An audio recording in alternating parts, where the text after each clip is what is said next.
everyone! Magandang araw sa inyong lahat and welcome back dito sa ating channel. Nako, ngayon pa lang hihingi na ako ng pasensya sa nangyari kahapon. Oo, wala tayong video, 'di ba? Audio lang ang nakita niyo. Alam niyo bang may video talaga 'yon?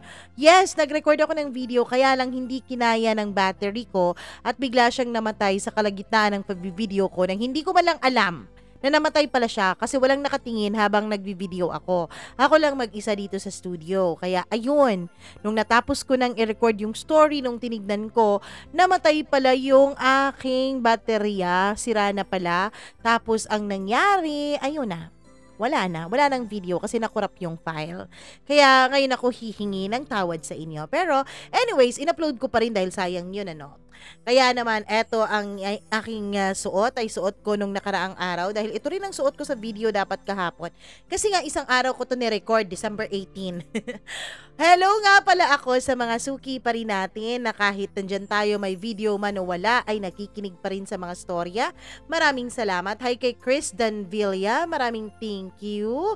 Nako, naririndi na raw siya sa mga ads. Ewan ko naman tuloy-tuloy ang kwento daw yung gusto niya.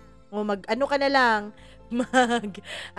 premium ng YouTube kasi may ads talaga ganun talaga yon.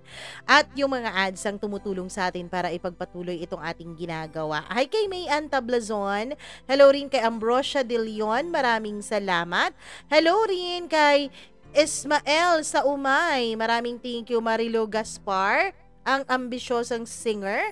Hello rin kay Jose Arlan Labriaga Basmayor. Marichet Serviano, maraming salamat. Mergy Flores. Hello rin kay Bengwen Santa. Maraming salamat sa iyo. Hello rin kay Jasmine Banderado at sa lahat po ng ating tagapakinig. Maraming salamat. Huwag na nating patagalin. Atin na pong dugtungan. Nako naman, sino ba talaga? Ano Ran? JM or Dan? Dito lamang sa Dear Mama Mia.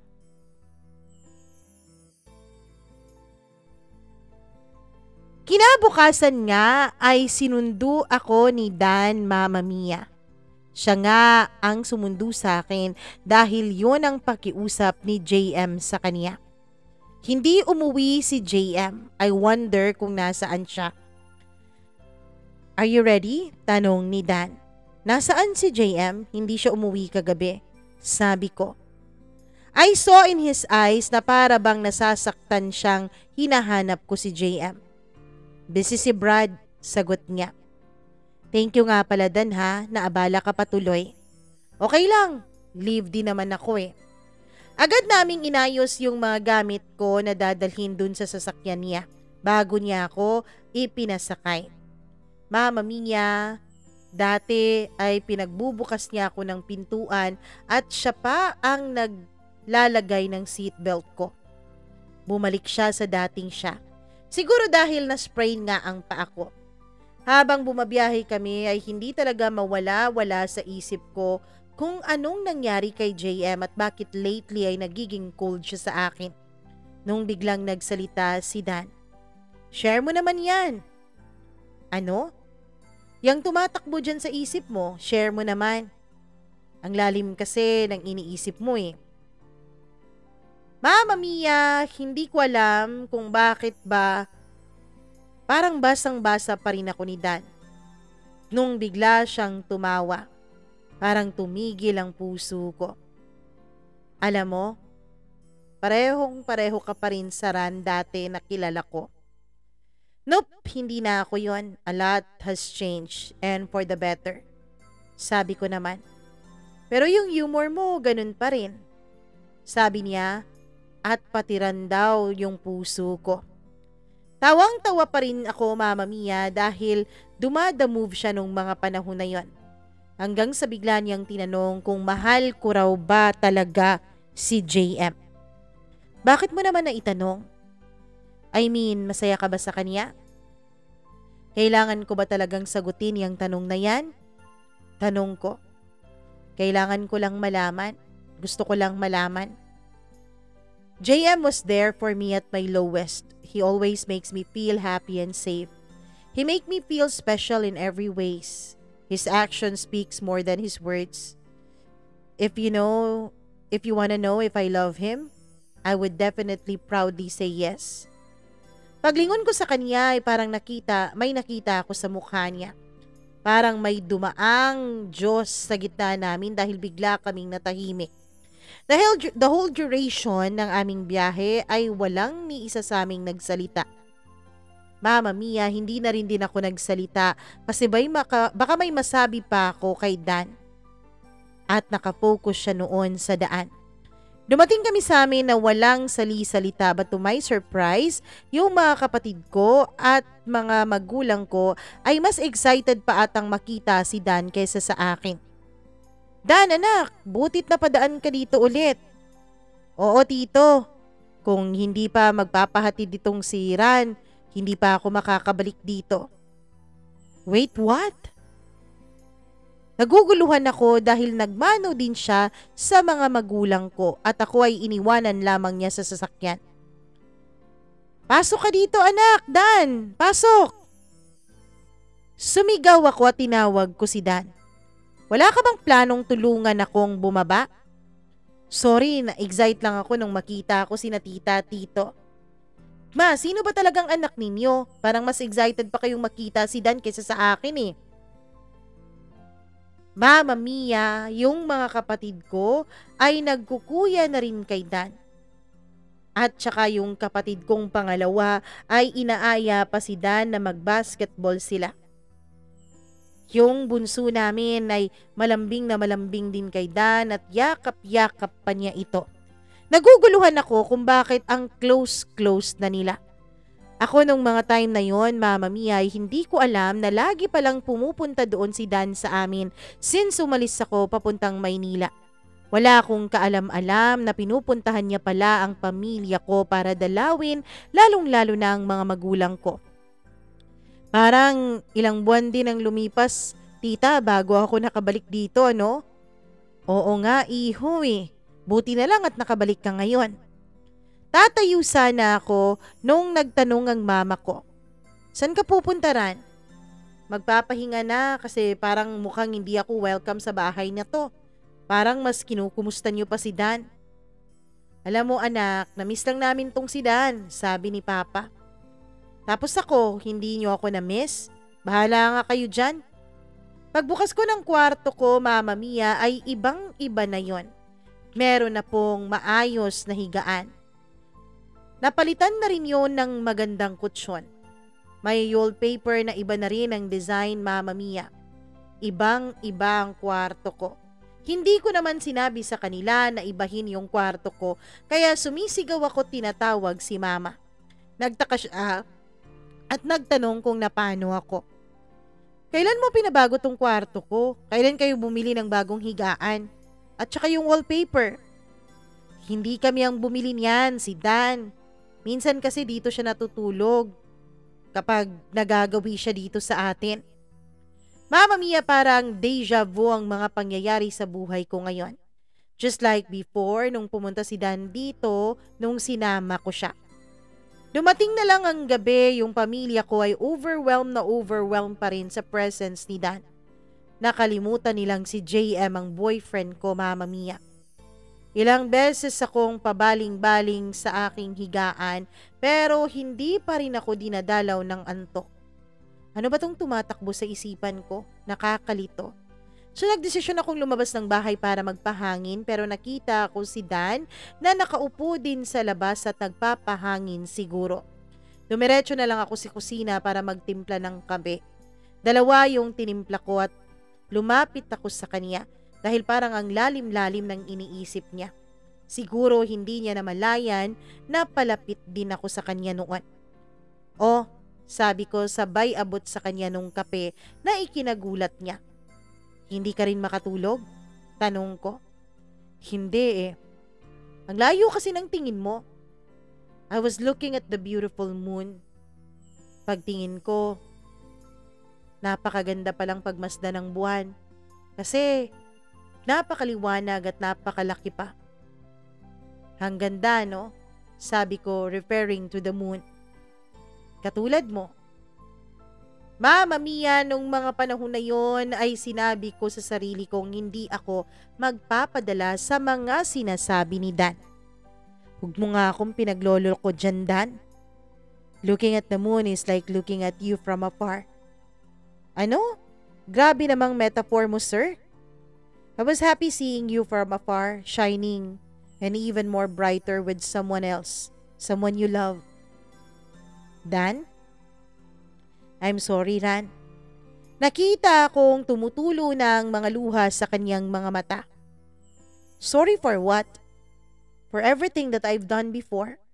For hurting you? For leaving you hanging around? Okay lang yun. Thank you nga pala ha for hurting me. Dahil sa'yo, I found JM. He fixed me from being broken. Okay lang, at least I learned my lesson. But I still know that I hurt the only woman that I love the most. Dan, tigil ko sa kaniyang mga sasabihin dahil hindi ko na maintindihan noon ang nararamdaman ko. Ran, I still love you. Shock na shock ako, Mama Mia. Naalala ko tuloy yung mga sinabi sa akin ni ate. Kaya nagtanong ako sa kaniya. Dan, totoo bang sinundan mo ako sa Maynila before? Gulat ang rumehestro sa mukha niya. Paano mo nalaman? Kay ate, sabi ko. So sinabi na ni ate sa'yo lahat? I was there, Ran, even before. I was there at your graduation. Hindi lang ako lumapit because I saw you're very happy. Ayokong ako ang maging dahilan para mawala ka sa mood. So, nagkasya na lang akong tignan ka mula sa malayo. Nung nanligaw sa'yo si JM, hindi ko maintindihan ang sakit na naramdaman ko nun. I felt like I was being betrayed by my friend. At sa Maynila, natakot akong lapitan ka, Ran. You were so happy with your colleagues that time and hindi ko gustong sirain ang kasiyahan na yon. Hanggang sa nakabalik na lang ako dito at nagkita tayo ulit dun sa apartment ni JM. I was praying before na sana magkahiwalay kayo. Alam ko I was so selfish that time. Kasi yun ang iniisip ko. Iniisip kong kapag naghiwalay kayo baka magka-chance na maging tayo. Pero lumipas na lang ang mga buwan. Hanggang ngayon, Ran. I hate to see you happy in someone else's arms. I love you, Ran, and I still do. Umiyak na siya sa pagkakasabi niya noon, Mama Mia. Dan naman eh. Ngayon pa na okay na ako. Ngayon pa na masaya na ako. Mag-aantay pa rin ako, Ran. Mag-aantay ako kung kailan pwede na yung promise ko sa'yo. No pretensions, no doubt, no exemption. Basta mag-aantay ako gaya ng dati. Mama Mia, dahil sa sinabi ni Dan ay lalo tuloy akong naguluhan. What if nakinig ako sa kanya dati? What if pinag-explain ko siya? What if, ang dami-daming what if na tumatakbo sa isipan ko. Siguro sa 2 taong lumipas ay masaya sana kami in each other's arms. Kahit naging kami na before pa lang, baka si Dan talaga ang kasama ko ngayon habang inaabot yung mga pangarap ko. At baka hindi si JM. Kung sana inantay kong maging maayos at maayos ni Dan ang lahat. Pero 'di ba? Baka it's our destiny to remain secretly in love to each other. Kasi hindi ko naranasan ang masayang naranasan ko dun kay Dan. At hindi ko rin mariranasan ang sayang pinaparanas sa akin ni JM. Kung hindi kami naghiwalay ng landas ni Dan. Dan was and will always be part of my past. Bumalik ako sa ulirat ko, Mama Mia, nung biglang nagsalita ulit si Dan. I'm leaving you again, Ran. Ano? Pagkatapos niyang mag-confess ulit ng kanyang nararamdaman, iiwan niya ulit ako? Ano? Naa-assign ako sa malayo. I don't know kung kailan ako makakabalik o makakabalik pa ba ako. Pinipilit kong pigilan noon ang mga luhang nagbabadyang pumatak sa aking mga mata. Okay, sabi ko. Salamat kasi binigyan mo ako ng chance na makausap ka. Na masabi ko sa'yo lahat ang mga nararamdaman ko sa'yo. Sabi niya. Ako naman ay speechless lang noon, Mama Mia. Paganahin mo naman ang utak mo ran, paganahin mo. Thanks to JM for giving me this opportunity to talk to you, to clarify things with you. So alam ni JM to, sabi ng utak ko. Mama Mia, hindi ko alam. Matapang naman akong tao pero bakit parang naduduwag ako noon na magsalita. Tumayo na lang ako at pumunta sa kwarto at umiyak. Umiyak ako, Mama Mia, sa katotohanang mahal ko pa rin talaga si Dan. Na siya pa rin ang nasa puso ko. What if huli na talaga ang lahat para sa aming dalawa? Kinabukasan ay matagal ako bago nagising kasi matagal akong nakatulog. Nakapagdesisyon akong kausapin ko si Dan. Sasabihin ko sa kanya na siya lang din naman ang laman ng puso ko mula pa nung umpisa. Magpapakatotoo din ako kay JM pag uwi namin. I'm sure maiintindihan din naman niya, 'di ba? Pero huli na ang lahat dahil nung magising ako kinabukasan ay wala na si Dan, Mama Mia. Ma, si Dan? Tanong ko sa mama ko. Maaga siyang umalis. Hindi ka na lang niya ginising kasi tulog na tulog ka pa eh. Saan daw siya pupunta? Ngayon daw yung biyahe niya papunta dun sa bagong station kung saan siya na-assign. Mama Mia, napakasakit ng dibdib ko. Iniwanan naman ako ni Dan. Mula nung pag-alis ni Dan, ewan ko, hindi ko na maintindihan ang nararamdaman ko. Lagi na lang akong tulala. For the second time around ay iniwanan na naman niya ako sa ere. But I know just what to do. Mula nung umuwi din ako dito sa amin ay hindi rin nagpaparamdam si JM sa akin. Babalik na lang ako ng city pero si JM ay missing in action pa rin. Noong bumalik ako sa city ay dumiretso ako sa apartment ni JM. Pagdating ko doon ay wala siya, Mama Mia, kaya sinadya ko talaga siya sa station niya. Kasi na-miss ko rin yung boyfriend ko. Pagdating ko roon ay parang nagulat pa siya. Ran? Bakit nandito ka? Wow, Ran na yung tawag niya sa akin at hindi na love. Na-miss kita, love. Sinubukan kong lumapit sa kanya pero naramdaman kong lumalayo siya. Bakit hindi mo ako sinundo? Sabi ko. Busy, love eh. Sorry. Kumain ka na ba? Hindi pa eh, sagot ko. Tara, let's eat. Habang kumakain kami, Mama Mia, I can sense that there's something really off about JM. I heard na reassign daw kayo ng bagong station. Hindi ba niya sinabi sa'yo na aalis siya? Bakit ganito si JM, Mama Mia? Ang tinutukoy niya ay si Dan. Bakit ganito siya? Bakit ganito na lang lagi ang iniisip niya? Hindi ko alam kung bakit parang napaka-casual lang sa kanya na pag-usapan namin ang lalaking dati kong minahal. Na parang wala lang sa kanya ang lahat. Mama Mia, gusto ko na talagang i-confront noon si JM kung bakit gano'n na lang ang pagiging cold niya sa akin. Pero natakot ako. Gusto kong magtanong sa kanya tungkol dun sa sinabi ni Dan na magpapasalamat siya kay JM dahil binigyan siya ng chance para makausap ako. Gusto kong maliwanagan sa lahat-lahat at ayokong mag-overthink. Pero natatakot ako. Natatakot ako, Mama Mia, na baka bigla niyang sabihin na ayaw na niya. JM was the one I love. JM was the one for me. Pero I know that my heart always belongs to Dan. Ayokong masaktan si JM kasi alam ko in the first place, si JM ang laging nandyan para sa akin. Ayokong maramdaman ni JM yung feeling na parang naiwanan sa ere, gaya ng nararamdaman ko kay Dan. Dahil alam ko kung gaano kasakit yun, Mama Mia. At ayokong maranasan ni JM yun, lalo na mula sa akin. He's such a lovable man. Nagpatuloy pa rin kami ni JM kahit ramdam kong parang may nagbago sa kanya dito sa akin. Pero kahit paanong gawin ko, Mama Mia, Anong gawin kong pag-intindi ay dumating din ako sa punto na kinatatakutan ko. JM was so drunk that night nung umuwi siya ng apartment. I was waiting for him to come home. Pagbukas pa lang ng pintuan, I know it was JM. Pero nashock ako dahil kahit kailan, hindi ko pa nakitang nalasing ng ganun kagrabe si JM. Love? Oy, love! Sabi niya. Lasing na siya nito.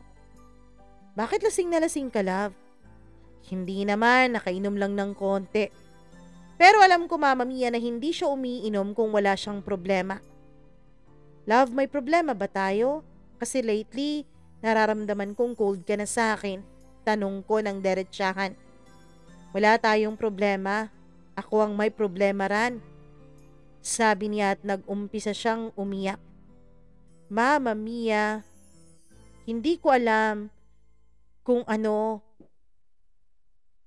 ang mararamdaman ko sa mga sumunod niyang sinabi. Kasalanan ko ba na gusto kong sumaya ka, Ran? I love you more than anything, Ran. Mahal din naman kita, JM eh. Sabi ko pero nag-smirk lang siya. I love you, that's why I just wanted you to be happy. I wanted you to have the happy ending that you deserve. What do you mean, love? Tanong ko habang umiiyak. Kaya kong ibigay sa'yo lahat-lahat, Ran. Pagmamahal ko para sa'yo, sarili ko. Kahit hingin mo pa lahat ng bagay dito sa mundo, ibibigay ko. Kasi mahal kita. Ibibigay ko sa'yo kahit imposible, kahit mahirap. Pero hindi ko maibibigay sa'yo ang kasiyahan gaya ng naibibigay sa'yo ni Dan. Nagulat ako, Mama Mia, kung bakit biglang nasali si Dan sa usapan. Ako noon ay umiiyak na rin. Umiiyak ako habang pinakikinggan siya. Sa 2 years nating dalawa, Ran, tatanungin kita. Naging masaya ka ba? Nakasama ako? Oo, JM, oo. Pero hindi katulad ng kasiyahan na binibigay sa'yo ni Dan. Lumapit siya sa akin at hinawakan niya ang mukha ko. I love you, Ran. Kaya you're free now. Please follow what your heart wants. Huwag kang mag-aalala sa akin. Makikita lang kitang masaya. Kasama si Dan, magiging masaya na rin ako. Tama na ang ilang taon na nasayang sa inyong dalawa. I know Dan is still in love with you. Binigyan ko kayo ng pagkakataon para magkasama, para makita mo si Dan, para makita mong siyang kailangan mo at hindi ako. I'm setting you free, my Ran. Mama Mia, naiyak na talaga ako ng sobra nung time na yon. Promise me, Ran, after you leave me, promise me that you're gonna follow your heart. Promise me na hindi ako nagkamali na i-let go kita just to chase your own happiness. Niyakap ko na lang si JM, Mama Mia. JM broke up with me that night. Hindi ko maintindihan ang nararamdaman ko. Never kong na-imagine that JM will choose to let me go just me to be happy. He chose to stay out of my life so that Dan will enter again. Napakabait niyang kaibigan. What a great friend you are, JM. That night, I left at JM's apartment. I have nowhere to go but I found myself sitting at the bench facing the beautiful night light of the city. Yes, dumating ako dun sa kung saan kami gumala noon ni Dan nung birthday ko. Umiyak ako kahit ang dami-daming taong nakakakita sa akin. Kailangan kong ilabas ang nararamdaman ko. Ilang minuto pa akong nakaupo doon nung nakapagdesisyon ako na pupuntahan ko sa apartment niya si May. Wala kasi nung graduate kami, nakatrabaho na rin si May dito pa rin sa city. At alam ko kung saan siya nagsistay, Mama Mia. Doon pa rin siya nagsistay sa apartment kung saan sila nagsistay dati ni Iris. Si Iris naman ay nasa UK na nagtatrabaho. Katok ako ng katok sa pintuan ni May. Ang tagal niyang magbukas. Ang tagal mo namang pagbuksan. Sabi ko nung sa wakas ay bumukas na. Masarap kasi ang tulog ko. Ano bang ginagawa mo dito? Grabe ha. Grabe talaga yung pagka-in love ni JM sa'yo. Nagawa ka pa niyang i-let go para maging kayo ni Dan. Yun lang ang nasabi ni May nung sinabi ko na sa kanyang lahat kung bakit napadpad ako doon sa kanyang apartment, Mama Mia.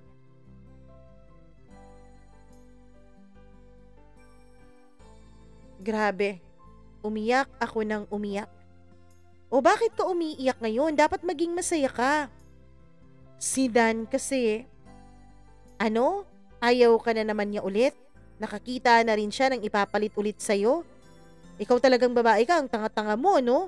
Hawak-hawak mo na tapos iniwanan mo pa. Si Dan, wala siya dito. Bakit nasan siya? Alam mo, Ran, madali lang naman talaga yan eh. Kung mahal mo talaga si Dan, follow him. Sabi naman ni JM, 'di ba? Follow your heart. 'Di ba sabi niya? Sabi nila, take the risk or lose the chance. Kung hindi mo siya susundan, paano niya malalaman na pwede lang maging kayong dalawa? Na pwede pang maging kayong dalawa? Napakarami pang ipinayo sa akin si May, Mama Mia. Pero isa lang ang gusto kong gawin nung time na yon. Ang sundan si Dan sa bago niyang assignment kahit malayo. Pero hindi pa sa ngayon. Aayusin ko muna ang sarili ko. After ng breakup naming dalawa ni JM ay nagpakabisi ako sa trabaho. Ang dami kong naging achievements, Mama Mia. Napatunayan ko na kaya ko pala. Napatayuan ko ng sariling bahay ang mga magulang ko. Napag-graduate ko ang isa kong kapatid and as far as I know, naging okay naman kami lahat. Isa na lang talaga ang kulang. Si Dan. May nag-attempt na manligaw sa akin sa trabaho pero hindi ko binigyan ng tsansa dahil alam kong sa puso ko ay si Dan lang talaga ang tinitibok nito. Days, week, months pass by at okay na ako. Magwa 1 year na rin simula nung umalis si Dan, Mama Mia. Okay din kaming dalawa ni JM. We remain as friends after what happened to us. Actually, meron na siyang bagong girlfriend at pinakilala pa niya sa akin.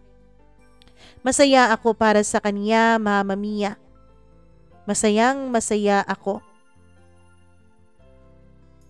Ikaw, Ran, how's life? Love life? Tanong ni JM. Still hoping that one day makita ko na si the one. Sabi ko.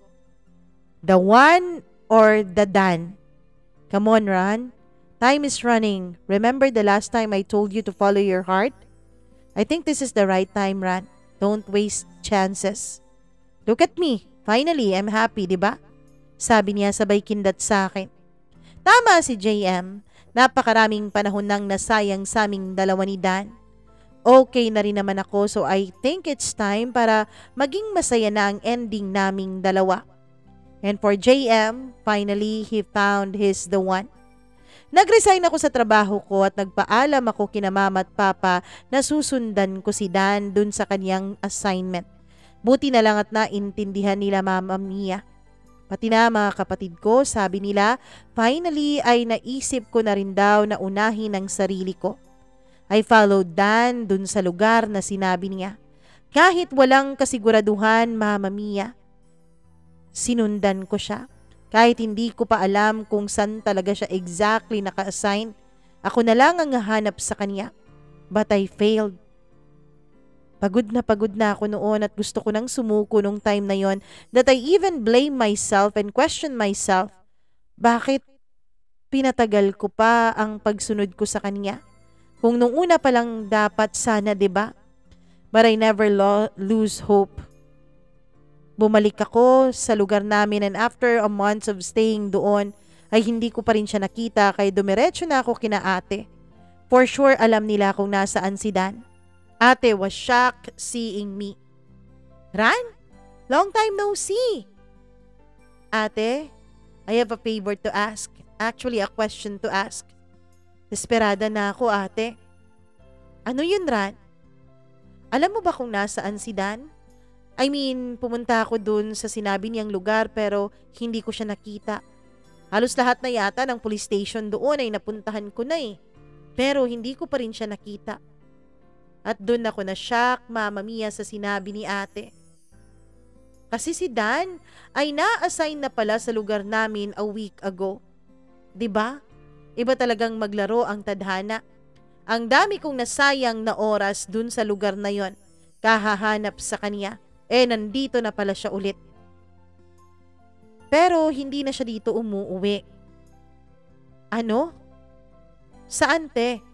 Pwede bang malaman ko o kahit number man lang niya? Bigyan mo ako ng rason kung bakit. Si ate nagtanong pa talaga, sabi ng utak ko. I realized something, ate. I love Dan and I'm willing to win him again. This time, hindi na ako magdadalawang isip pa. Kinilig ang ate ni Dan. Sabi niya finally, may justice na raw ang Rad-Dan love team. Radan? Ran, tsaka Dan, sabi niya sabay tawa. At binigay nga niya sa akin ang address kung saan nakatira si Dan, pati na rin ang cellphone number niya. Hindi na ako nagsayang pa ng oras. Pinuntahan ko na yung address na sinabi ni ate. Pero Mama Mia, hindi ko alam kung huli na ba talaga ang lahat. I saw Dan holding a baby. Masayang-masaya ang mukha niya habang may babaeng lumalapit sa kanya. Napamura ako at napaiyak sa sobrang sakit nang nasaksihan ko. Kung kailan ready na ako, kung kailan okay na, huli na naman din ako. Huli na naman ng lahat.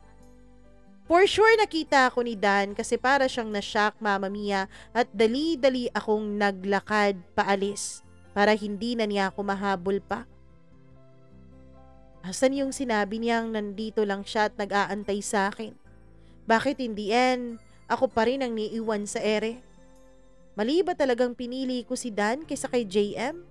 Asa na yung sinasabi niyang I still love you, Ran, at mag-aantay ako? Murang-mura ko noon ang sarili ko sa sobrang sakit na nararamdaman ko. Gusto kong sumigaw, Mama Mia. Gusto kong manuntok. Hindi ko naiintindihan ang nararamdaman ko sa sobrang sakit. Napakasakit makita ang lalaking mahal mo. Tapos masaya na kasama ang iba. Dahil sa sobrang sakit na naramdaman ko ay dinala ako ng mga paa ko sa isang bar sa city. Kahit hindi ako mahilig uminom, Mama Mia, ay para talaga akong baka nung mga panahon na yun at ginawa kong tubig yung beer. Dahil dun sa ginawa ko ay lasing na lasing ako. At dahil sa kalasingan ko, Mama Mia, ay nag-drunk call ako kay Dan. Ilang ring bago siya sumagot.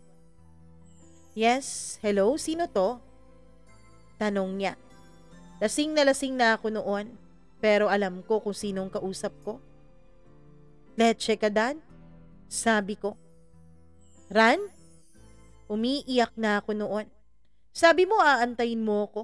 Sabi mo mahal mo ko. Asan na yung mga pangako mo sa akin?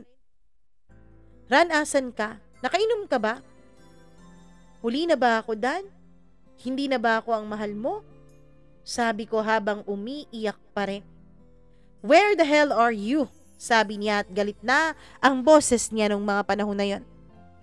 Wag mo na akong hanapin pa kasi may pamilya ka na, 'di ba? Ako na lang ang iiwas para sa'yo.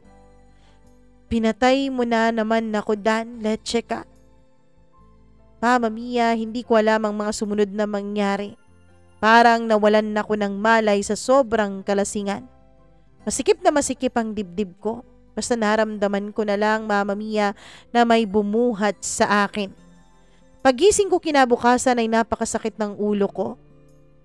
Parang yung sikmura ko ay bumabaliktad at gusto kong magsuka pero wala akong maisuka.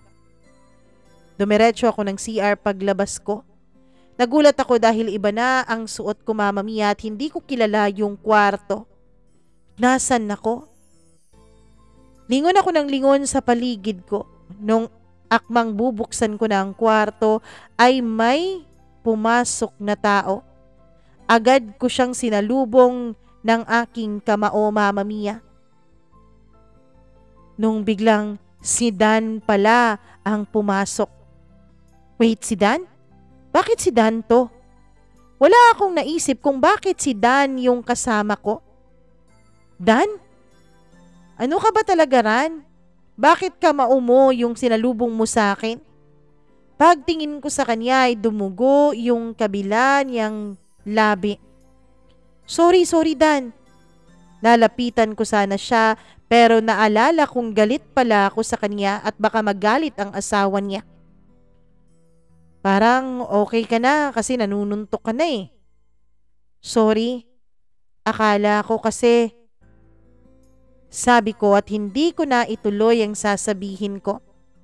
Bakit uminom ka ha? Napakalasing mo kagabi tapos paiyak-iyak ka pa. Bakit dumating ka dito? Asan mo ako dinala? Sinong nagbihis sa akin?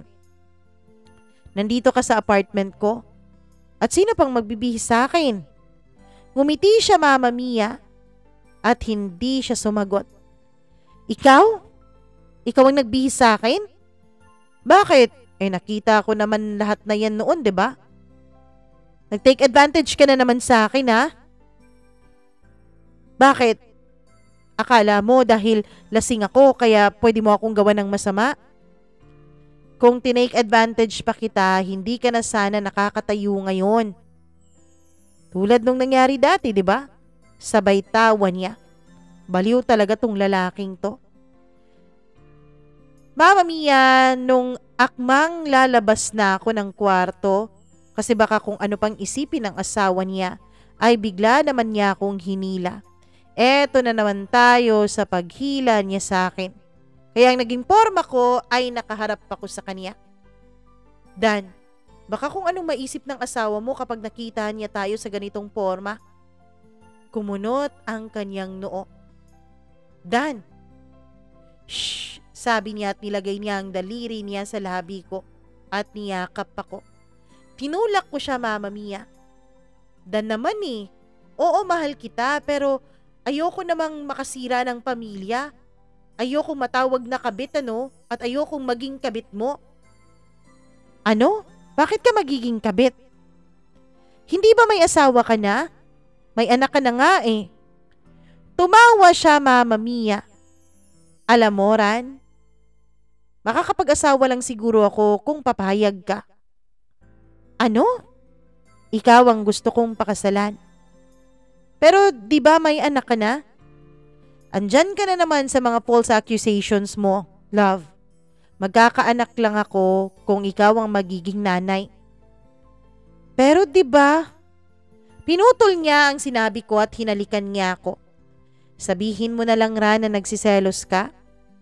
Ako nagsiselos? Never, no?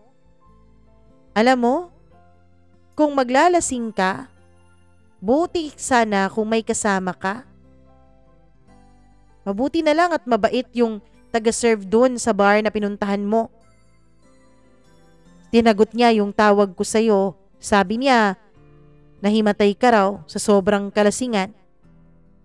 Sinabi niya kung nasaan ka, kaya sinundo kita doon. That explains pala kung bakit ako nandun, Mama Mia. At bumalik naman ulit ang galit ko kay Dan kasi yun nga ang dahilan kung bakit ako naglasing. Leche ka, Dan? May babae kang kasama kahapon tapos may bata ka pa at nasa sala kayo. Tumawa siya, Mama Mia. Paglabas ko ng kwarto ay nandun ulit yung babae at bata. Ang laki ng ngiti ng babae sa akin. Kaya nahiya ako, Mama Mia. Parang ang bait-bait ng mukha niya. Kakaiba dun sa Jonah na yun. Nalaman kong pinsan pala yun ni Dan at isang single mom. Carla, si Ran, girlfriend ko. Kumunot ang noo ko sa sinabi ni Dan. Hi Ran, akala ko imagination girlfriend ka lang ni Kuya eh. Pero totoo ka pala, sabi niya sabay tawa. Hello Carla, nice to meet you. Mama Mia! Bakit nasabi ng pinsan niya na imagination lang ako ni Dan? Yun ang nasa isip ko nun. Alang, kapag naralasing yan si Kuya, alam mo, pangalan mo lagi ang binabanggit niya. Sabi pa niya lagi, Ran, mahal na mahal kita. Tukso pa sa kanya ng kanyang pinsan. Hoy Carla, umuwi ka na nga doon. Saway niya sa pinsan niya na tawang-tawa naman, Mama Mia. Kung gaano kabait si Dan, dun ko nakita yon. Kasi close siya sa pinsan niya. At hinawakan pa niya yung baby. Gusto mo bang gumawa na tayo ng baby natin, love? Tanong ni Dan. Tinignan ko siya ng masama. Tapang mo naman, love. Anong love? Hoy, Dan. Sabi ko sa kanya at minention ko talaga yung totoo niyang pangalan. Pero syempre, hindi ko sasabihin dito ang totoo niyang pangalan, Mama Mia. Sinong may sabi sa yung girlfriend mo na ako, ha? Alam mo, sa opisina, napakarespetado kong tao pero dito, basta-basta mo na lang sinasabi ang pangalan ko. Bakit hindi pa ba tayo? Kailan ka ba nanligaw sa akin? Di manliligaw ako sa'yo. Pero bakit ba ako manliligaw sa'yo? Akin ka naman na. Dan, ayusin mo nga yung buhay mo. Bakit? Hindi pa ba maayos, love? Ewan ko sa'yo. Tara na, gawa na tayo ng baby natin. Sabay yakap niya sa akin. Dan and I shared a kiss full of love and longing. Hanggang sa ang mga halik ni Dan, Mama Mia, ay naging torrid na. Mula sa gentle kisses, naging torrid na yon. God knows how much I miss this man. Hanggang sa yung mga halik na ay napunta na sa tenga ko. Alam niyang isa yun sa mga weaknesses ko, Mama Mia. Nakikiliti ako kapag sa tenga ako hinahalikan. Kaya umuungol na ako nung mga panahon na yon. Hanggang sa yung kanyang mga halik ay dumating na sa leeg ko. Napaigtad ako, Mama Mia. Nakatayo pa rin kami nung mga panahon na yon at dinidilaan na niya pati leeg ko. Yung dalawa niyang kamay ay nandun na naman sa dalawa kong bulkan. Hindi pa siya nakontento at hinubad pa niya ang suot ko at dali-dali niyang hinalikan ang mga bagay na yon na lalo pang nagpasarap sa nararamdaman ko. Hinahawakan ko na ang kanyang buhok at sinasabunutan ko na siya habang pinagpapala niya ang mga dibdib ko. Nung tinitigan niya ako, nakita kong puno ng pagmamahal at pagnanasa ang kaniyang mga mata. Mama Mia, pinasok na rin niya yung kamay niya sa suot ko sa ibaba. Nung mga panahon na yon ay hindi ko na nakakayanan. Kaya ako na mismo ang nagmakaawa kay Dan. Ako na mismo ang nagmakaawa sa kanya para angkinin niya ako. Hanggang sa inangkin na nga niya ako. Punong-puno ng pagmamahal ang aming pagniniig na yon. Punong-puno ng pagnanasa. Hanggang sa siya na rin mismo ay umuungol na rin, which is music to my ears. Mama Mia, hindi ko na alam kung nakailang rounds kami ni Dan nung mga panahon na yon. Tumigil lamang kami dahil nagreklamo na ako at mahapdi na yung sa akin. Pero siya, grabing energy na para bang nakainom ng pampagana. Alam mo, napakasikip mo pa rin, love. Bakit anong tingin mo sa akin? I mean, di ba naging kayo ni JM? Walang nangyari sa amin ni JM kahit matagal na kami. Kasi, hindi ko gusto. Ewan, huwag ka na nga magtanong. Dami mong tanong eh. Nakakapagod. Pagod ka na, love? Tanong niya sa akin habang nakahiga ako sa braso niya. Sino bang hindi mapapagod? Anong oras na oh? Pagtingin namin ng oras, Mama Mia, ay mag-aalauna na noon at hindi pa kami kumakain ng agahan at pati na rin ng lunch. Gusto mong kumain na? Ay hindi, Dan. Sa susunod na taon pa tayo kakain. Malamang kailangan pa bang itanong yan? Alam mo, ang tapang mo talaga, Ran. Magpapadeliver na lang ako, sabi niya. Kaya ayon, Mama Mia, magkasama kami ni Dan sa apartment niya. Parang ayaw na niyang umalis pa ako. Nalaman na rin ng mama at papa ko ang sitwasyon namin ni Dan at masaya sila dahil para sa kanila ay si Dan talaga ang para sa akin. Pati na rin sina ate at kuya ay naging masaya. Mama Mia, hindi pa alam ng mga magulang ni Dan ang tungkol sa amin dahil ang plano namin ay sasadyain namin sila sa probinsya para formal niya akong ipakilala sa mga ito. Naging okay naman ang takbo ng relasyon namin ni Dan. May mga away-away syempre, pero kapalit naman noon ay ang masaya at masarap naming pagsasama kapag natapos na ang away naming dalawa. Wala kaming away na hindi namin napag-uusapan. Communication is the key, sabi nga nila, 'di ba? Pinaramdam ni Dan sa akin ang pagmamahal niya na sobra-sobra. Sweet na sweet siya at alagang-alaga niya ako. Kapag may time o day off niya, Mama Mia, ay dinidate niya talaga ako at ginagala niya ako sa kung saan-saan. Pero sabi nga nila, hindi sa lahat ng pagkakataon ay okay ang relasyon. Darating talaga tayo sa punto na susubukin tayo ng tadhana. At ito ang rason, Mama Mia, kung bakit ang almost perfect love story naming dalawa ay nabiyak pa at nagkaroon ng maraming lamat. Lamat na hindi ko maintindihan kung bakit kailangan pa naming pagdaanan. Lamat na hindi ko alam kung bakit kailangan pa naming suungin, Mama Mia. So almost 6 months na magkasama kami ni Dan noon, Mama Mia, ay parang kilalang kilala na namin ang isa't isa. Totoo ang sinasabi nila na mas lalo mong makikilala ang isang lalaki kapag nagkasama na kayo sa iisang bahay. Napakarami kong do's and don'ts. Doon ko mas nakilala si Dan kung ano ang kaniyang pagkatao. Kung paano siya mag-alaga sa akin. Para akong naging prinsesa sandali. Pero ang kapalit naman noon, Mama Mia, ay syempre, kailangan ko rin siyang alagaan sa umaga. At kapag gabi naman, kailangan din naming mag-perform sa isa't isa. At dahil nga sa age gap namin ni Dan ay matured na siyang mag-isip. Palagi siyang nagpapakumbaba kapag nagagalit ako. Lagi niya akong iniintindi dahil meron talaga akong topak sa utak. Pero hindi sa lahat ng pagkakataon ay masaya ang aming pagsasama dahil may dilubyong biglang darating. Itago na lang natin ang dilubyong ito sa pangalang Typhoon Jonah. Sa 6 months, Mama Mia, na magkasama kaming dalawa ni Dan ay nagawa na namin ang lahat at kontentong-kontento na ako. Pero kulang na lang daw sa aming dalawa ay anak. Willing din naman akong magkaanak kami. Ang hindi ko alam ay meron na palang naipunla si Dan sa akin sa 6 na buwan naming pagsasama.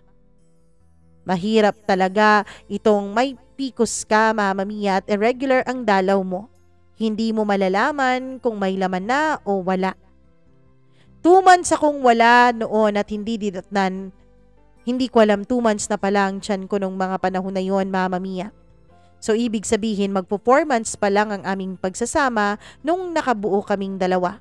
Wala talaga akong kaalam-alam dahil wala din naman akong nararamdaman na mga something unusual. Natural lang ang lahat para sa akin. Natural lang na lagi akong napapagod at tulog ako ng tulog at hindi ko na yun pinapansin. May mga heavy activities din kasi kami ni Dan, lalo na sa gabi. At nag-leave kasi si Dan sa trabaho noon para puntahan namin ang mga magulang niya. Before that ride, Mama Mia, ay nag-camping pa kami. Tapos kung ano-ano pang ginagawa namin. Kung saan-saan pa kami gumagala. Nagde-date sa kung saan-saan without even knowing na may baby na pala sa tummy ko. Tapos bumalik kami ng city at inantay niya si ate dahil sabay na raw kaming 4 na uuwi dun sa kanila.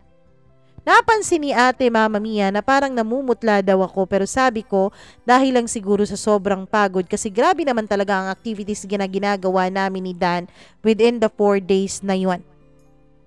Mama Mia, nandun pa lang kami sa biyahe papunta sa mama at papa niya ay iba na talaga ang nararamdaman ko.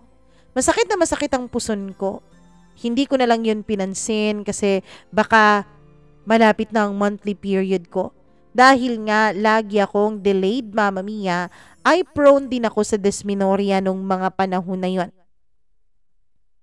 Hanggang sa nakarating na kami dun sa probinsya nila at pinakilala nila ako sa kanyang mga magulang bilang girlfriend ni Dan. Good thing ay okay na okay naman ang mga magulang niya sa akin. Pagkatapos naming magstay doon ng one night at one day ay umuwi ulit kami sa city at dito na nag-umpisa ang lahat. 1 week mula nung nakabalik kami galing sa kanila ay naramdaman ko na parang may kakaiba na. Grabe nang sumakit ang puson ko noon at hindi naman ako dinudugo. Until sa may nangyari sa amin ni Dan. Ugali na talaga ni Dan, Mama Mia, na pinapasagot niya ako ng tawag niya sa cellphone niya. Hindi niya tinatago ang cellphone niya sa akin. Eksakto naman na nasa banyo siya noon at naliligo at may tumatawag. Love, ring ng ring yung phone mo, sabi ko. Please, pakisagot naman love, baka kasamahan ko yan sa trabaho. Pero unknown number yon, hindi nakaregister. Ewan ko kung bakit para akong kinabahan sa pagsagot ko, lalo na yung babae pa lang tumatawag kaya hindi ako nakapagsalita agad. Hello babe? Alam na alam ko ang boses na yon, ang maarting boses na yon, kilalang kilala ko. Si John na yon, Mama Mia. Bakit hindi ka na pumupunta dito? Miss na kita babe, sabi nung babae sa kabilang linya. Babe? Babe? Kita tayo, okay? Mag-aantay ako sa'yo. Hello, sino to? Pero hindi sumagot yung babae at pinatayan na ako ng cellphone. Grabe, sobrang sakit ang naramdaman ko noon, Mama Mia. Si Dan may iba? How come? Bakit hindi ko naramdaman yon? Pinulag lang ba ako ni Dan sa mga sweet gestures niya towards me para hindi ko maramdamang may iba pala? Let's check ka, Dan. Paglabas niya ng CR, sa sobrang galit ko ay binato ko sa kanya ang cellphone niya. Buti na lang at mabilis siya at nasalo niya yon, Mama Mia. Iyak ako ng iyak at biglang sumakit ang puson ko nun. Love? Bakit? Anong nangyari? Bakit binato mo ako bigla ng cellphone? Leche ka, Dan? Ginagawa mo akong tanga? Umiiyak na ako. Ipaintindi mo naman, love, ano? Love? Sino pa? May iba pa ba? May baby. Ano pa yung ibang tawagan mo sa iba mong babae? Love, hindi ko naiintindihan ang mga sinasabi mo. Sino bang tatawag sa'yo ng babe ha? Tapos babae pa? Sagutin mo nga ako, Dan. Doon mas lalo akong umiyak, Mama Mia. Nakita ko sa reaksyon ni Dan kasi na parang kinabahan siya. Love? Kailan pa to, Dan? Sino siya? Akala ko ba okay na tayo? Umiiyak ako. Mali ba ako nung piliin kita? Mali ba ako na ikaw ang ginusto ko? Dahil ganito niloloko mo lang ako? Love, sorry, pero lumalapit siya sa akin. Tinutulak ko na siyang palayo. Ayoko na, Dan. Ayoko nang magpaloko sa'yo. Hinawakan niya ang kamay ko pero iwinawaksi ko yon, Mama Mia. Love, sige na, bugbugin mo ako. Suntukin mo ako.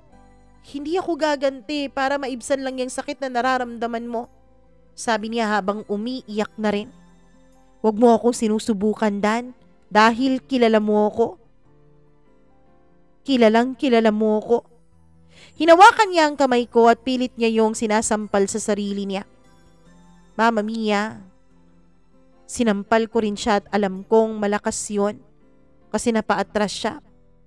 Love, pag-usapan natin to. Dan, mahal na mahal kita eh.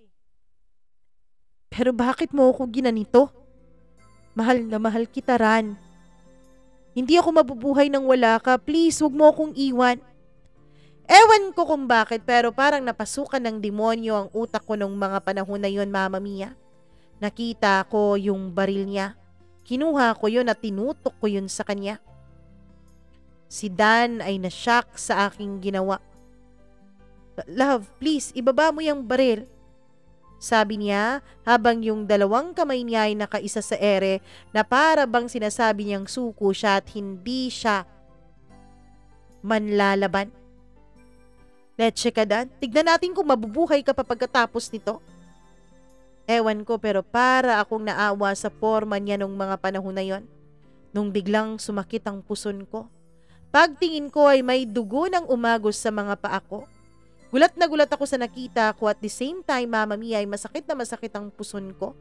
Ang huli kong naaalala ay narinig ko ang pagtawag ni Dan sa pangalan ko bago ako nawalan ng malay. Nung magising ako ay nasa ospital na ako. Si Dan ay malungkot na malungkot ang mukha na nakaharap sa akin. Pulang-pula ang kaniyang mga mata. Nung biglang dumating ang doktor at nilapitan ako.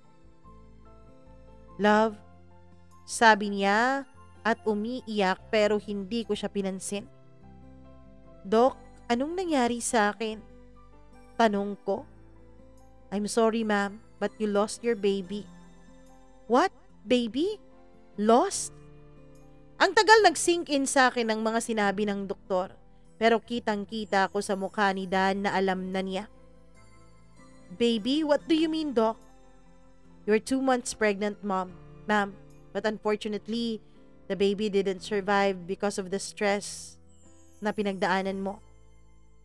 Mama Mia, hindi ko na alam kung anong nangyayari.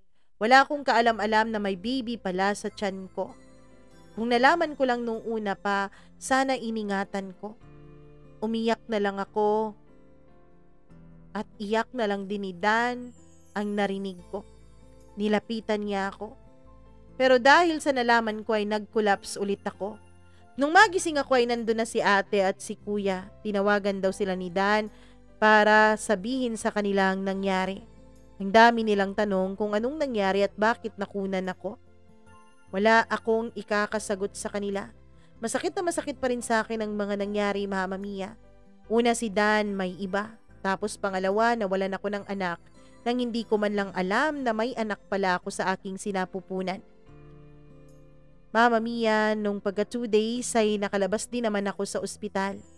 Inuwi ako ni Dan sa apartment. Ewan ko, pero parang nawalan ako ng gana sa buhay. Ultimo, si Dan ay hindi ko na kayang harapin. Simula nung mangyari yon ay lagi na lang kaming nag-aaway. Hindi away na magiging okay lang agad. Away na inaabot ng ilang araw o linggo. Nagbago din si Dan, Mama Mia. Nagbago din ako sa kanya. Ang dating masaya naming pagsasama ay napalitan ng puro pasakit. May time pa na halos hindi na siya umuuwi ng bahay. Wala na rin akong naging pake sa kanya at hinahayaan ko na siya. Hanggang sa isang gabi ay nag-abot din ang 2 apoy namin nung umuwi siyang lasing nung time na yon. "Himala at umuwi ka pa," sabi ko. "Wag mo akong umpisahan, Ran." "At bakit? Nagsasawa ka na sa babae mo? Kaya ka naisipan mong umuwi na dito? Wag mo akong umpisahan, pwede ba? Baka hindi ko mapigilan ang sarili ko, Ran." "Bakit? Anong gagawin mo sa akin? Sasaktan mo ako?" "Saktan mo ako! Matagal mo na akong sinasaktan, Dan. Wala nang masasakit pa sa pagkawala ng anak ko." Ewan ko, Mama Mia, pero sa pagkakasabi ko noon ay parang siya ang ginawa kong may kasalanan noon.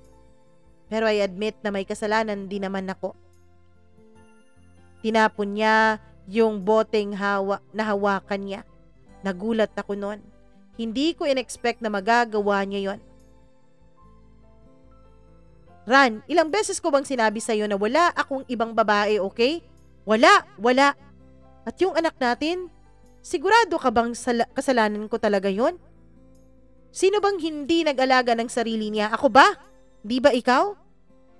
Nagsumbatan na kami, Mama Mia. Hindi lang ikaw ang nawalan, Ran. Hindi lang ikaw ang nasaktan. Isipin mo naman nawalan din ako. Nawalan din ako, Dan, pero nasaan ka? Andun ka, humanap ng comfort sa iba. Naghanap ng iba. Wala tayong dapat pag-usapan, Paran. Mas okay siguro maghiwalay na lang tayong dalawa. Mama Mia, hindi ako handa sa sinabing yon ni Dan sa akin. Hindi ako handa sa sinabi niyang mas mabuti pang maghiwalay na kaming dalawa. Kung yun ang gusto mo, sige, Dan. Total, there's no point on staying here. Kasi mas lalo lang sumasakit ang nararamdaman ko dito. Lagi kong naaalala yung mga nangyari sa atin. Halos lahat. Hindi pala yun totoo. Napakadali lang ni Dan na magdesisyon na maghiwalay kami. Sigurado ako may iba siya. Porket may iba siya kaya madali lang sa kanyang bitawan ako. Hindi na niya ako kailangan. Napaiyak ako noon at napamura sa sarili ko. That same night ay umalis ako sa apartment ni Dan. Pero pag sarado ko ng pintuan ay narinig ko Mama Mia na nagtapon pa ng mga bote si Dan at paulit-ulit siyang nagmura. Umuwi ako sa amin. Buti na lang at naabutan ko pa ang last biyahe papunta sa amin pagdating ko ng terminal. Nung nakarating na ako sa bahay namin ay naggulat ang mga magulang ko at nag-alala sila kung bakit bigla akong umuwi ng 10 oras ng gabi. Sinabi ko sa kanila ang lahat ng mga nangyari. Galit na galit sila Mama Mia pero sinabi ko sa kanilang walang kasalanan si Dan. Sana huwag silang magalit kay Dan. O diba? Ganun ko siya kamahal eh. Pinagtanggol ko pa rin siya, iniisip ko pa rin yung kapakanan niya. Parehas naman kaming nawalan. Nung nandun na ako sa amin ay nagstay ako ng ilang buwan dun Mama Mia. Si Dan ay tawag ng tawag pero hindi ko talaga sinasagot. Masakit pa rin kasi ang nangyari sa akin. Masakit Mama Mia na ang dalawang pinakaimportanteng tao sa buhay ko ay nawala na lang bigla. Una ang anak namin ni Dan, tapos sumunod siya. Tumatawag si Dan sa mga kapatid ko o mga magulang ko. Pero lagi nilang sinasabing hindi pa ako nakakauwi. Kasi yun ang bilin ko sa kanila Mama Mia, na huwag sabihin kay Dan kung nasaan ako. Nag-aantay ako noon para tuluyan nang maghilom ang sugat na nasa puso ko. Kasi sabi nila time can heal all wounds, diba? Mama Mia, lumipas ang ilang linggo. Hindi na tumatawag sa akin si Dan. Siguro, nagsawa na rin siya. Siguro naisip niya na hindi talaga ako ang babae para sa kanya. O mahal na mahal ko si Dan pero hindi pa pala siguro tama ang pagmamahalan naming dalawa para maging kami hanggang sa huli.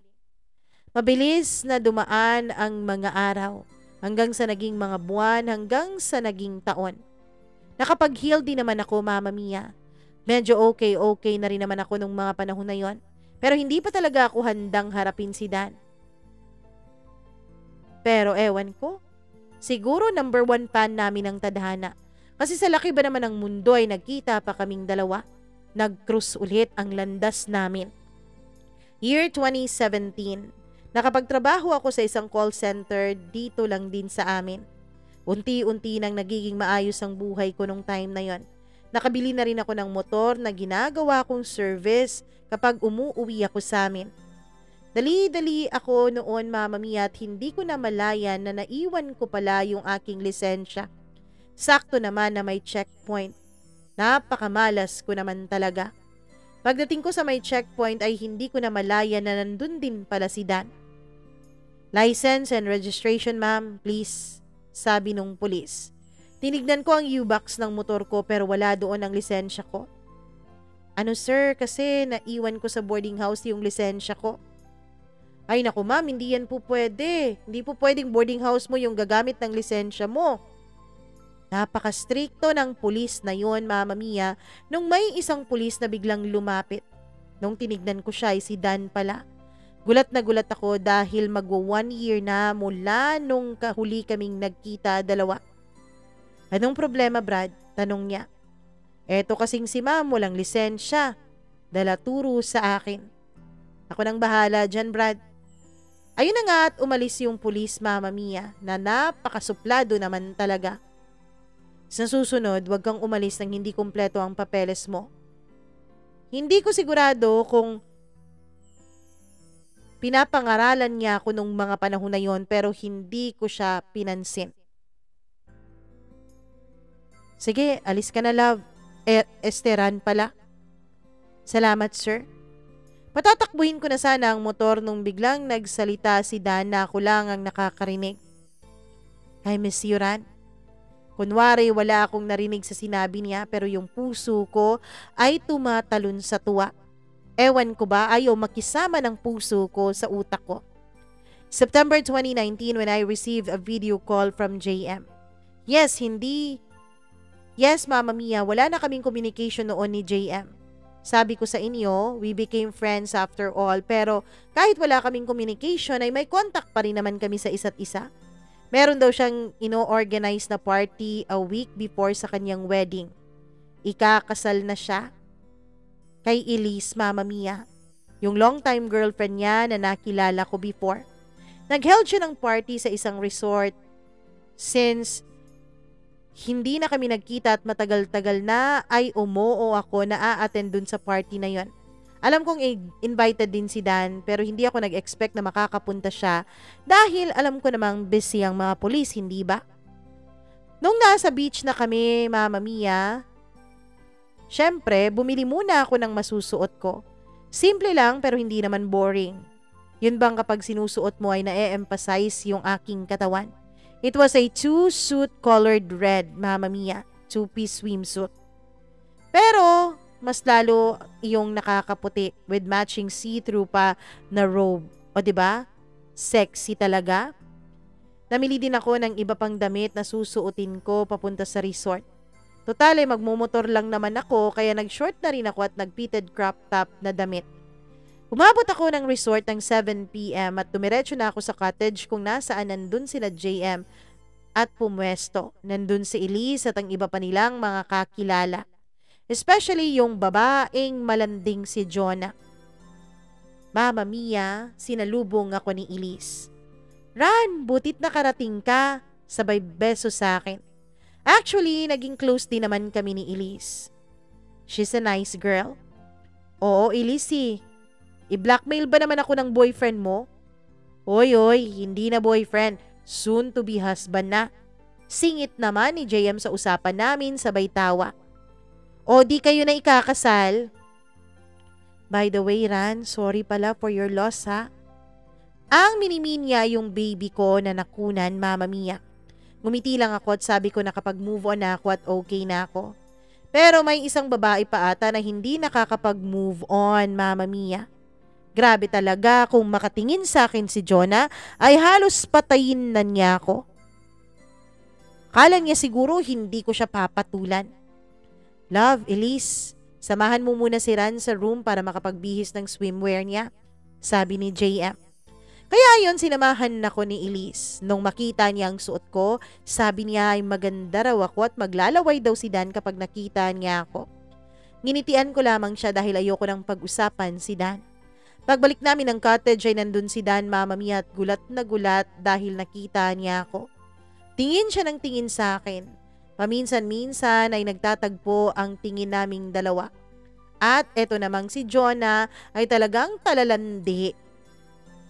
Kapit ng kapit kay Dan, pero wala na akong pake sa kanila.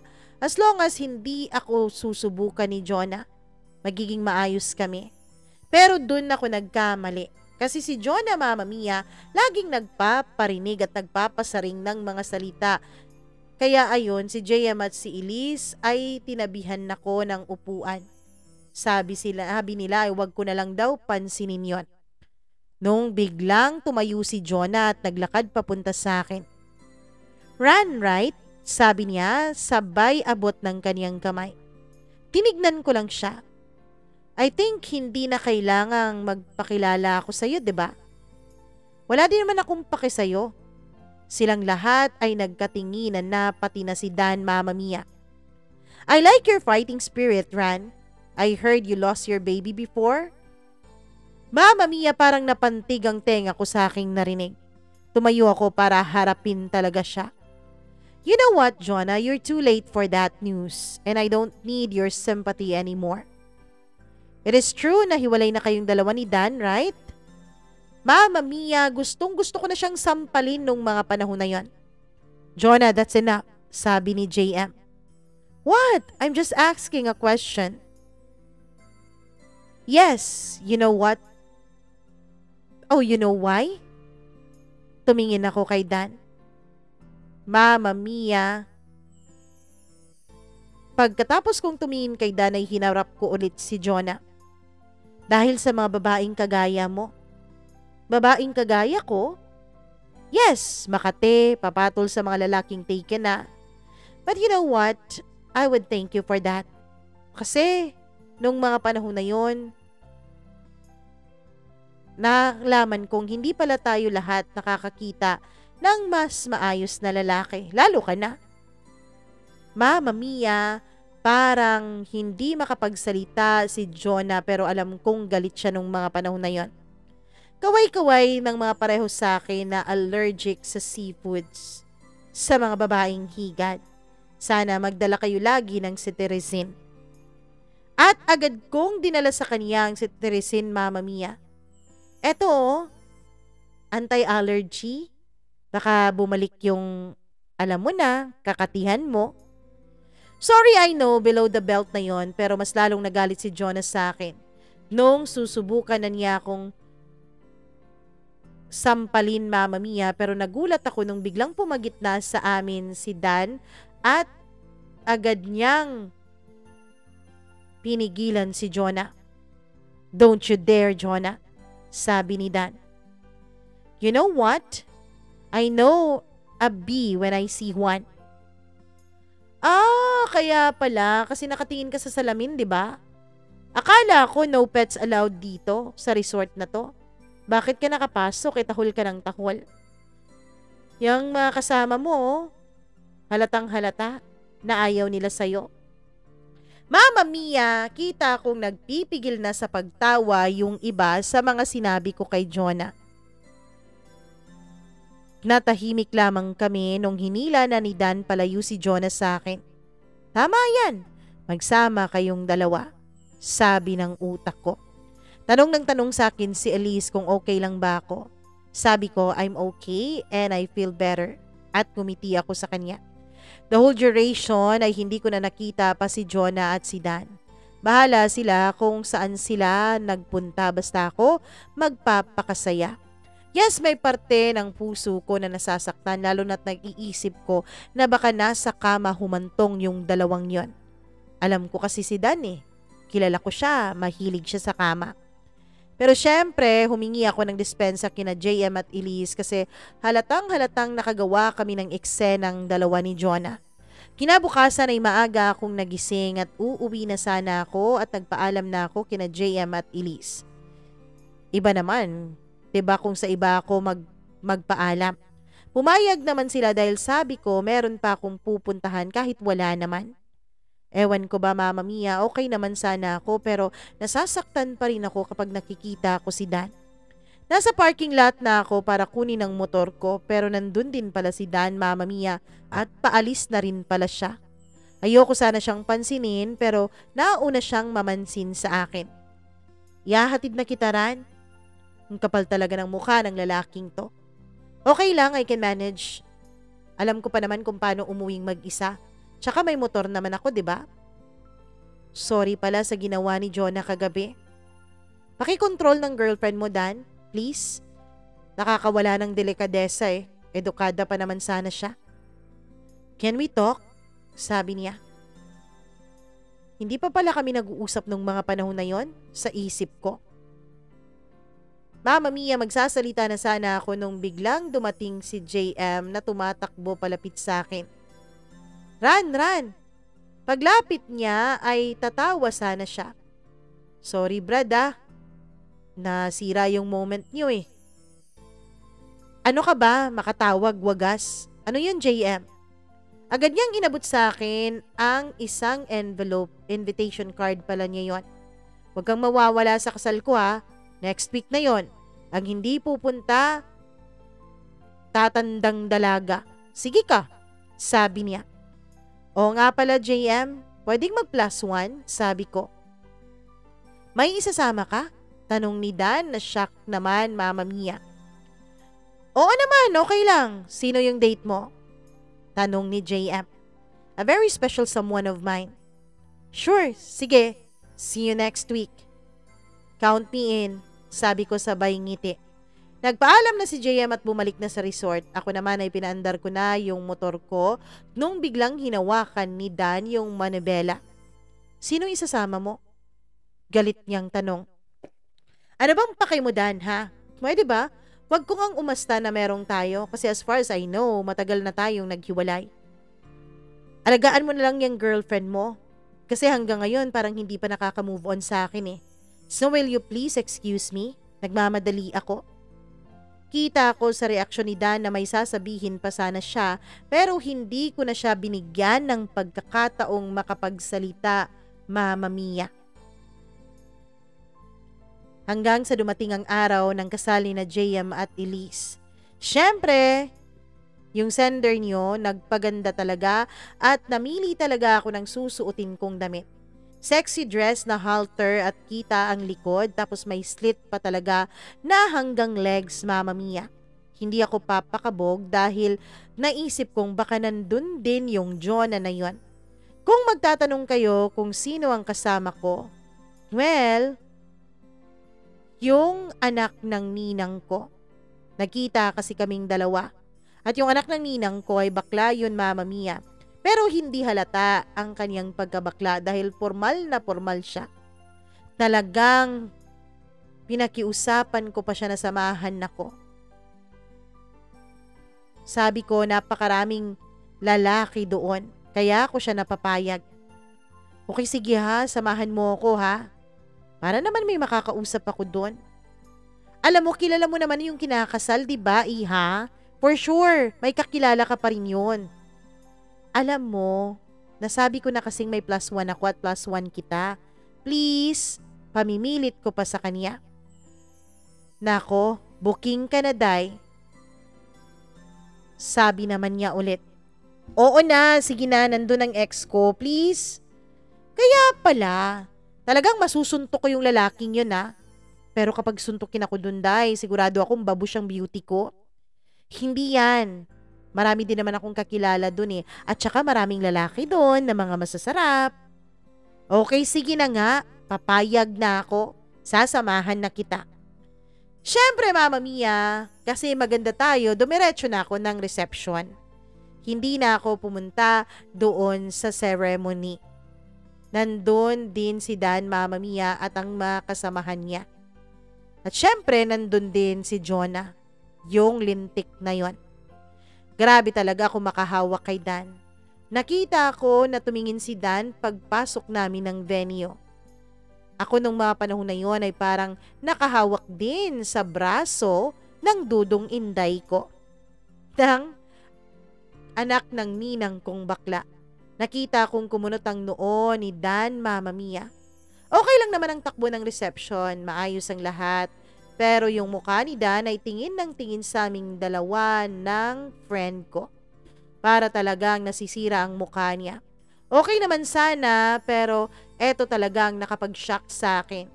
Kasi nung itatapon na ni Elise ang bulaklak, ay hinawakan niya yon, tsaka nag-announce yung MC na pupunta daw ang lahat ng single ladies sa harapan. At dahil single ako,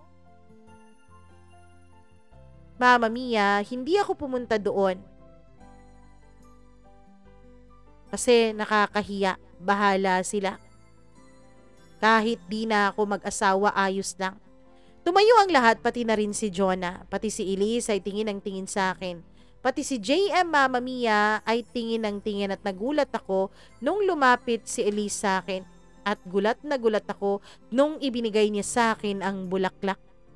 Hindi ko pa sana sa tanggapin yon, pero sabi ni Elise ay para daw talaga sa akin yung bulaklak na yon. You deserve to be happy. Sabay ngiti ni Dudong Inday, Mama Mia, na lagi akong hinahampas. Hanggang sa dumating na ang garter. Pinatayo naman ng MC lahat ng lalaking single at gulat na gulat ako kung bakit sumali si Dan at nasa harapan pa talaga siya. Bago itinapon at inihagis ni JM yung garter, ay inagsalita pa siya sa microphone. Brad, Dan, siguraduhin mong ikaw ang makakakuha nito ha, para sigurado na talaga na kayo ni Ran ang susunod na ikakasal. Tumawa pa ito sabay sabing, ay, hiwalay na pala kayo, no? Grabe, napahiya talaga ako nun, Mama Mia, sa ginawa ni JM dahil lahat ng tao ay nasa akin ang mga mata. Ang ending, si Dan pa rin ang nakakuha nung garter. Ewan ko, Mama Mia. Talagang sinadya yun ng mga bagong kasal.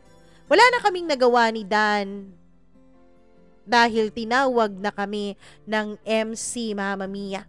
Wala na kaming nagawa kundi puntahan siya. Sir, bagay na bagay kayong dalawa. Ano naman, introduce nyo naman yung isa't isa. Sumigaw si JM. Mag-ex silang dalawa. Pagkatapos noon ay todo tuksuhan naman sa amin yung mga tao. Pero Mama Mia, yung mukha ni Jonah ay talagang hindi masaya. Bahala siya, mamatay siya dyan sa inggit. Ay, muling ibalik pala ito. Tapos kumanta yung MC nang muling ibalik ang tamis ng pag-ibig. Ready ka na ba, sir, na isuot kay ma'am yung garter? I'm always ready, sagot naman ni Dan. Oy, always ready daw, ma'am, oh. Mama Mia, inutusan na ng MC si Dan na isuot na sa akin ang garter. Grabe talaga ang naramdaman ko noon at hindi talaga ako mapakali. Unti-unting isinuot ni Dan sa akin yung garter pataas ng pataas. Above the knee lang naman sana dapat nilagay ni Dan, pero itong si JM ay sumigaw pa na higher daw. Hanggang sa lahat na ng guests ay sumisigaw ng higher. Pati na rin yung MC ay nakikisigaw na rin. Kaya itinaas pa ni Dan yung garter. May pakulo pa yung MC na gayahin daw namin ang ginagawa ng newlywed. Sumayaw sila, susumayaw din kami ni Dan ng sweet dance. Halos magkalapit na ang mukha namin sa isa't isa. Kinilig siguro yung baliw kasi tawa ng tawa.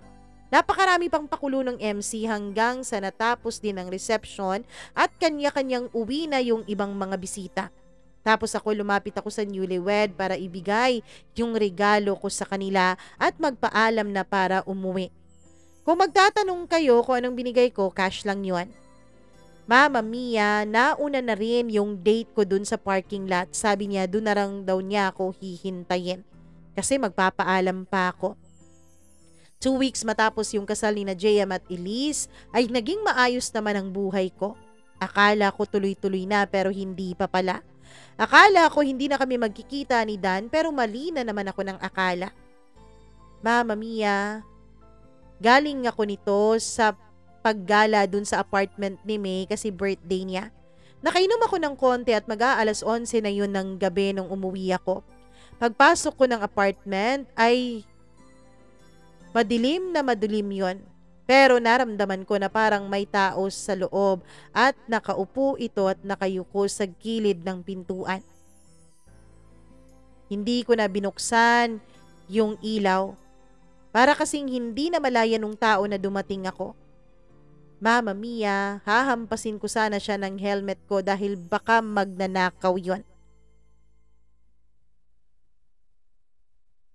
Noong napansin ko ang bulto ng katawan ng lalaki. Wait, si Dan? Paano siya nakapasok dito sa apartment ko? Agad kong binuksan yung ilaw at sigurado na akong si Dan yun dahil maliwanag na. Dan? Bakit ka nakapasok dito? At bakit ka nandito? Ran, ikaw ba yan? Mama Mia, lasing na naman si Dan. Bakit ka nga nandito? Paano mo na lamang dito ako nakatira? Sabi ko sa galit na boses. Ran, pwede ba tayong mag-usap dalawa? Umiiyak na siya, Mama Mia. Pwede bang bumalik ka na sa akin? Pwede bang ako na lang ulit? Pwede bang ayusin natin to? Ran, please. Hindi ko kayang mawala ka sa akin ulit eh. Please. Kitang-kita ako sa mukha niya yung sincerity niya sa kaniyang mga sinasabi pero hindi pa ako handang bumalik sa kanya. Kailangan ko pa ng oras. Wala na tayong dapat pang pag-usapan, Dan. Matagal na tayong hiwalay, di ba? Okay lang naman sa akin kung maghiwalay na tayo ng tuluyan. Hindi ko na kaya pang bumalik sa'yo. Please, Dan, bigyan mo na ako ng kalayaan. Hindi ko kaya, Ran, please. Lumuluhod na siya noon at nakayakap na sa mga paa ko. Marami na tayong chances, Dan. Marami na akong chances na binigay sa'yo. Marami na akong chances na binigay, pati na rin panahon, pero lahat yun sinayang mo eh. Ayoko na, Dan. Ayoko nang pumasok sa isang relasyon na magiging magulo ulit. Wala na akong tiwalang natitira para sa'yo. Ran, please, nagsisisi talaga ako ng sobra. Sobra-sobra ang pagsisisi ko nung mawala ka sa akin. Dapat sana inintindi kita kasi alam kong nasaktan ka sa pagkawala ng anak natin. Nasaktan din naman ako pero bilang ina alam kong mas nasaktan ka. Nagsisisi ako dahil hindi ko sinabi sa iyo ang totoo about kay Jonah. Pero Ran, promise, wala talaga kaming dalawa ni Jonah. O nagkita kami ulit, nagkasama kami ulit. Nung bumalik ako dito, galing dun sa assignment ko. Wala pang tayo noon. Pero promise, pagdating mo, tinigilan ko na ang pagkikita naming dalawa ni Jonah kasi alam kong magagalit ka. Blinak ko na siya pero nagpalit pala siya ng number para makatawag sa akin. At yun na nga, ikaw ang nakasagot. Pumupunta siya sa station pero iniiwasan ko talaga siya, Ran, kasi ikaw ang mahal ko. Pinaintindi ko sa kanya yun na ikaw ang mahal ko pero ayaw niyang tumigil. Hanggang sa naghiwalay tayo. Hindi pa rin siya tumitigil sa pangungulit sa akin pero hindi ko na siya pinapansin. Please naman, Rano, paniwalaan mo ko. Ayusin natin to. Sobra na ang iyak nito nung mga panahon na yon, Mama Mia. I'm sorry, Dan. Pero kahit paano ko intindihin, wala na eh. Hindi na kita mahal, Dan, and I'm sorry. Mas lalo siyang umiyak nung marinig niyang sinabi kong hindi ko na siya mahal. Ano bang kailangan kong gawin, Ran? Sabihin mo naman gagawin ko ang lahat para bumalik ka dito sa akin. Hindi ko kayang mawala ka please. Akala ko okay na ako pero hindi pa, Ran. Mahal pa rin kita. Kung ang pagmamahal mo, Dan, ang magiging rason para masaktan ulit ako, sorry pero hindi ko na yan tatanggapin pa. Open your eyes, your mind, especially your heart, Dan. Mas makakakita ka pa ng mas pa sa akin. Maybe we're not meant for each other. Mag-aantay ako, Ran. Gagawin ko lahat, please. Mag-aantay ako hanggat kaya mo na. Huwag mo lang akong walain sa buhay mo, please, Ran. I love you. I'm sorry, Dan. Pwede ka nang makaalis. Huwag mo nang antayin na ipagtatabuyan pa kita. Huwag mong antayin na mawalan ako ng respeto sa'yo. Huwag mong antayin makalimutan kong naging parte ka rin ng buhay ko. Please, Dan, leave me alone. Pagkatapos kong sabihin yon ay umalis si Dan, Mama Mia, na walang nakuhang klarong sagot mula sa akin. Mahal ko pa si Dan, oo, pero hindi ko kayang isugal ulit ang buhay ko para sa kanya. Ayokong mangyari ulit yung mga nangyari dati. Halos ikamatay ko ang paghihiwalay namin noon. At kapag nangyari ulit yun, hindi ko na alam kung kakayanin ko pa ba.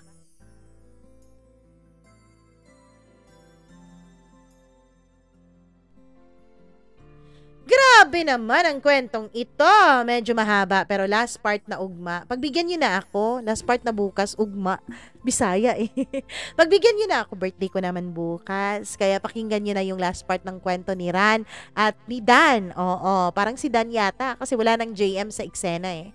Anyways, bukas ulit. Please like and share this video. Please subscribe dito sa ating channel.